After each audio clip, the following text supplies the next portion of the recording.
istikamet üzere yürüyen ve istikamet üzere yaşayan kadrolar yetiştirmeye sebep eyledi. Tüm alanlarında rahmet olasın diye seni gönderdik. İşte tüm varlıklardan daha yücesin, daha güçlüsün manasına geldiğini düşünerek, idrak ederek başkasından kurtuluşu Allah'tan değil, başka bazı odaklardan kurtuluşu bekleyerek ve münker maalesef her yeri kuşatmıştır. Cenab-ı Allah doğru diyor. Mutsuz kalan kitleler, zalimlerin tasallutu altında ortasında parlayan bir güneş gibi imanın doğduğu şehir Mekke, Mekke güzel şehir, imanın doğduğu şehir Mekke, Mekke güzel şehir. Döneceğiz, vahyin kalbi döneceğiz. Sordum öğretmenime peygamber ne demekti? Sordum öğretmenime peygamber ne demekti? Dedi peygamber rehber elçi önder demekti. Onları örnek alan cennete gidecekti. Dedim bu elçilerin var mı Kur'an'da kaydı? Dedim bu elçilerin var mı Kur'an'da kaydı?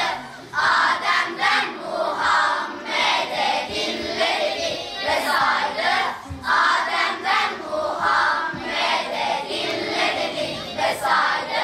Adem, İdris, Nuh, Salih, Lut, İbrahim, İsmail, İshak, Yakup, Yusuf, Şuayb, Musa, Harun, Davud, Süleyman, Eyüp, Zülküf, Yunus, İlyas, Elyas, Zekeriya, Yahya, İsa ve Muhammed.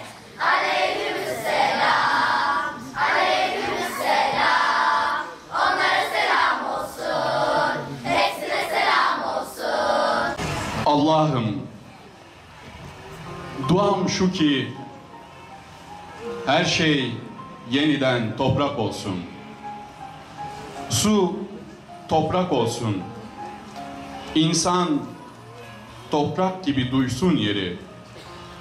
Ay toprak olsun. Topraktan kaçanı toprak tutsun.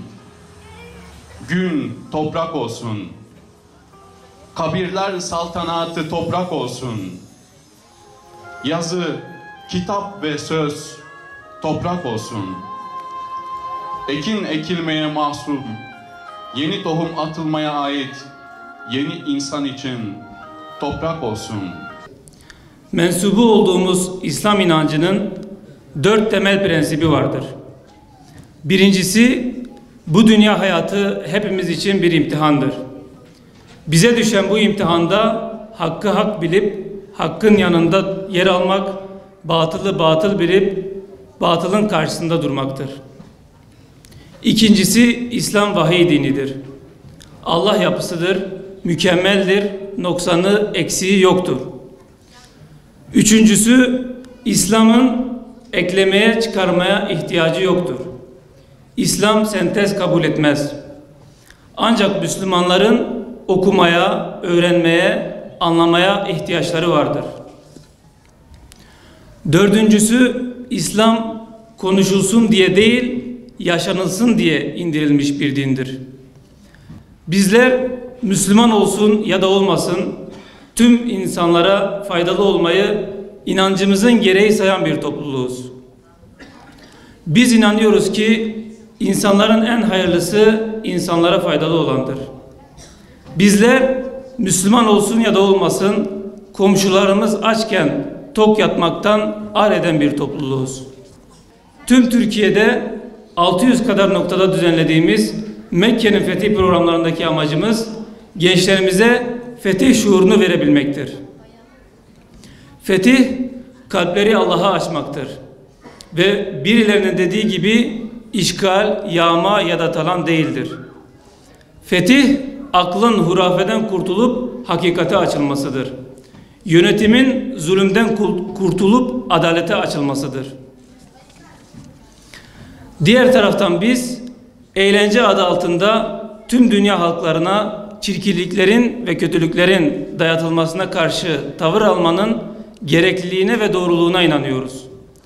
Bizim inandığımız din ve şu anda kutladığımız fethin amacı tüm insanlığın huzura ve refaha kavuşmasıdır.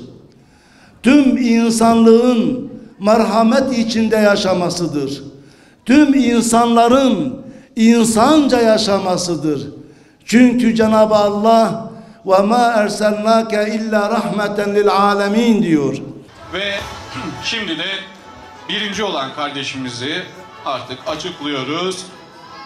Kocaman alkışlarınızla Yusuf Taş, Diyarbakır ilinde kardeşimiz birinci oldu. Tebrik ediyoruz Yusuf. Ödüllerini takdim etmek üzere Milli Gençlik Vakfı eski başkanı Sayın İskan Erpin hocamızı sahneye davet ediyorum. Hocam buyurun, hoş geldiniz. Evet, kardeşimiz birinci oldu. Kocaman alkış hak etmedi mi? Maşallah.